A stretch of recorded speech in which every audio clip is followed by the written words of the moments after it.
about me. So, some of you know that I have been married twice, right? Now, both of my husbands would love to be here tonight, but unfortunately they're both dead. That's some shit luck, isn't it? Yeah. Now, I know what you're thinking. 2 dead husbands? Really? I swear I had nothing to do with it. Or maybe I did. Just saying, guys, you might want to laugh at my jokes. Yeah. 2 dead husbands. You can imagine how that goes over on a first date, right? Right. I mean, that is a mighty aphrodisiac. Yeah. Sir, do you know what an aphrodisiac is? Yes? Oh, I'm sorry. I didn't mean to be condescending.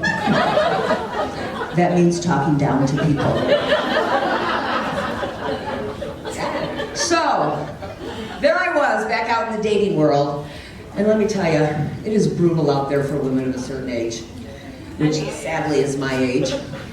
So, like everybody, I decided to check out the online dating scene, right? Signed up for that Match.com, you know, that site where everybody's profile picture is about 10 years old.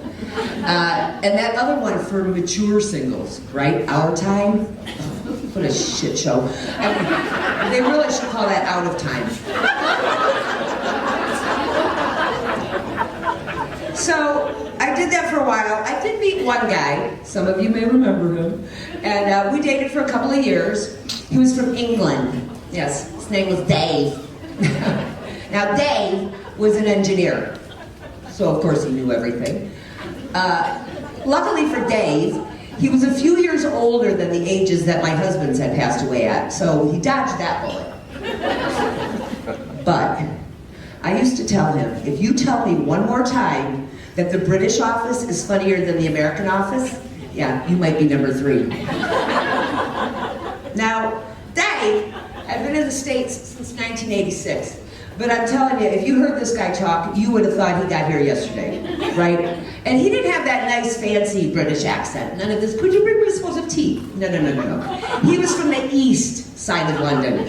So he spoke with a thick Cockney accent. I mean, imagine if Michael Caine and Eliza Doolittle had a baby, right? My favorite was when he would talk to Alexa. Alexa, what's the temperature in Birmingham? I'm sorry, could you repeat that? Alexa, what's the temperature in Birmingham? I'm sorry, I didn't quite get that. Alexa, what's the temperature in Birmingham? The temperament of the Burmese people is generally quite pleasant. Alexa. Good old Dave, the one that got away before I could kill him.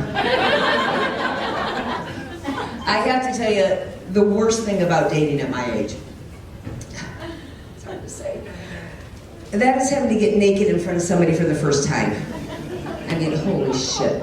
Listen, if I had the boobs I had when I was 36, or the ass I had when I was 26, or the stomach I had when I was 16, that would be fine, right? But oh no.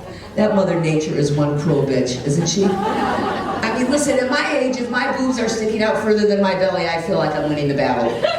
Honestly. And you know why this neckline stops there? Yeah, because the Spanx starts right there. Right there, yeah. That's my strategy, where the clothes end and the Spanx begin. Right? Now, I swear to God, if I took this jacket and these pants off, you would think I was going scuba diving. Now, it has come to my attention that some men don't know what Spanx are. Matt, do you know what Spanx are? I do now. Yep. So she lets you touch her. Way to go, guy. Now, I have a strategy about Spanx. When I first start dating somebody, usually I wear 3 Spanx on the first date, 2 Spanx on the second date, and so on and so forth, right? So if a guy makes it to the 4th date, he actually gets to see what I look like. Yep. And if you think about the science behind Spanx, the idea is that it's supposed to keep everything in, right? Let's face it, that fat's gotta go somewhere. I mean, you can literally tell how many layers I have on based on how fat my face looks. But I gotta tell you, my absolute favorite thing about Spanx, that is at the end of the night, when you get to take those bad boys off, right? That is the best feeling. You know what? We got a lot of show left. Excuse me. I'll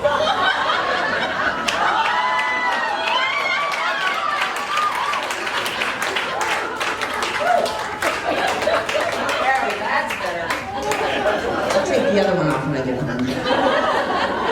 Oh, thank you. You have been awesome.